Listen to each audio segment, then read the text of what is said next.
उत्तर प्रदेश के जनपद हापुड़ के थाना सिंभावली क्षेत्र के ग्राम दरियापुर में गन्ने के खेत में अर्धनग्न अवस्था में मिले महिला की शव की घटना का पुलिस ने महज कुछ घंटों में ही खुलासा किया।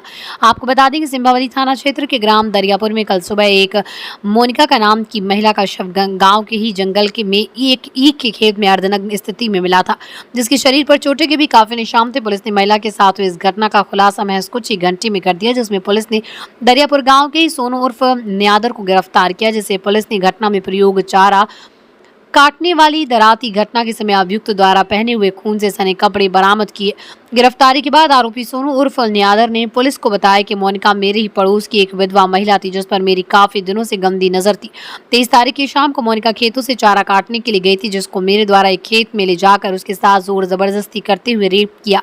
इसके बाद पीड़िता मोनिका द्वारा आरोपी के सर पर दराती से हमला भी किया और पुलिस में पकड़वाने की धमकी दी गई, जिससे डरकर आरोपी सोनू उर्फ न्यादर ने मृतका की चारा काटने की दराती लेकर उसके पेट पर वार कर दिया और उसके बाद उसकी गला घोंटकर हत्या कर मौके से फरार हो गया। लेकिन पुलिस की गहन जांच में आरोपी संदेह के घेरे में था और पुलिस ने आरोपी को खुड़लिया गांव के पास से गिरफ्तार किया, जिसको अब जेल भेजा जा रहा है।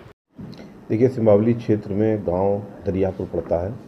वहां की एक लगभग 40-45 वर्षीय महिला श्रीमती मेनका का शव उनके घर के और गांव के पास ही एक गन्ने के खेत में मिला था।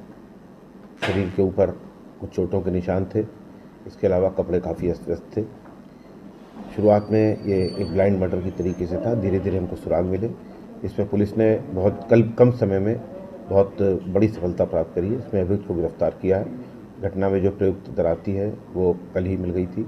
इसके अलावा उसके शरीर पर जो कपड़े पहने हुए थे मृतक की हत्या करने वाले व्यक्ति के द्वारा जो अभियुक्त है, वो कपड़े और उसमें जो ब्लड लगा हुआ है, ये सारी चीज़ें उसकी निशानदेही पर बरामद हुई हैं। मुलजिम ने अपने जुर्म का इकबाल भी किया है और इस प्रकार से ये केस पूरी तरीके से वर्कआउट हो गया है। इसमें कठोरतम कार्रवाई की जाएगी और अच्छी विवेचना करके इस जघन्य अपराध में जो संलिप्त है व्यक्ति, उस व्यक्ति की गतिविधियों पर अंकुश लगाने के लिए और लोगों को इसके बारे में जो है जानकारी हो कि इस प्रकार से करना जो है समाज के विरुद्ध है। इस प्रकार से हम इसमें कार्रवाई करेंगे, अच्छी विवेचना कराएंगे और मुलजिम को जल्द से जल्द साक्ष्य के आधार पर उसके अंजाम तक पहुँचवाएंगे। दुष्कर्म की वारदात का मामला सामने आ रहा है। देखिए, इसके लिए हमने पोस्टमार्टम जो कराया है उसमें कुछ हमने प्रश्न पूछे थे ख़ास तौर से। साथ ही साथ पोस्टमार्टम को हम लोगों ने वीडियोग्राफी के साथ और एक पैनल के द्वारा करवाया है। कुछ शारीरिक द्रव्यों की स्लाइड्स बनाई गई हैं, उनका मिलान करके ही ये बात स्पष्ट हो पाएगी। जहाँ तक अभियुक्त का प्रश्न है, उसने स्वीकार किया है, इस बारे में उसने एफर्मेटिव में उत्तर दिया है। तो ऐसा अभी तक के साक्ष्य तो प्रतीत हो रहा है कि ऐसा हुआ था। बाकी पुष्टिकारक रूप से तो जब स्लाइड्स का मिलान हो जाएगा तभी इसके बारे में कुछ कहा जा सकता है। घटना में रीजन क्या रहा महिला की हत्या करने का? देखिए, ये पहले भी जो है इस प्रकार के कृत्यों में संलिप्त रहा है। अभियुक्त गाँव में इस प्रकार की सूचना हमको मिली थी और पहले भी, लेकिन गाँव ने लोकलाज से या उसमें सामाजिक तौर पर सामने ना आने के लिए इन चीज़ों को दबा दिया। गांव में इस प्रकार की घटनाएं पहले भी इसने करी हैं, कुछ में सफल हुआ, कुछ में नहीं हुआ। इस प्रकार की जानकारी आ रही है, इसके बारे में भी हम और गहराई से जानकारी करेंगे। ये भी एक महत्वपूर्ण साक्ष्य है। तो ये इस प्रकार से इसी फिराक में रहता था। ये महिला चूँकि इनके पति का देहांत हो चुका था, ये कमज़ोर आर्थिक इनकी पृष्ठभूमि थी, तो ये उनको इस प्रकार से मिसयूज़ करना चाहता था।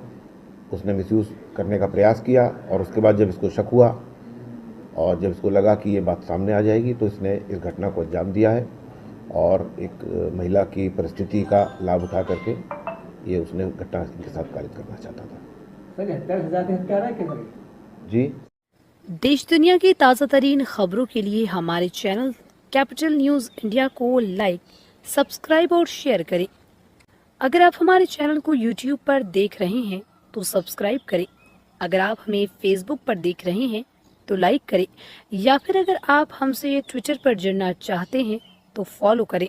लिंक डिस्क्रिप्शन में दिए गए हैं।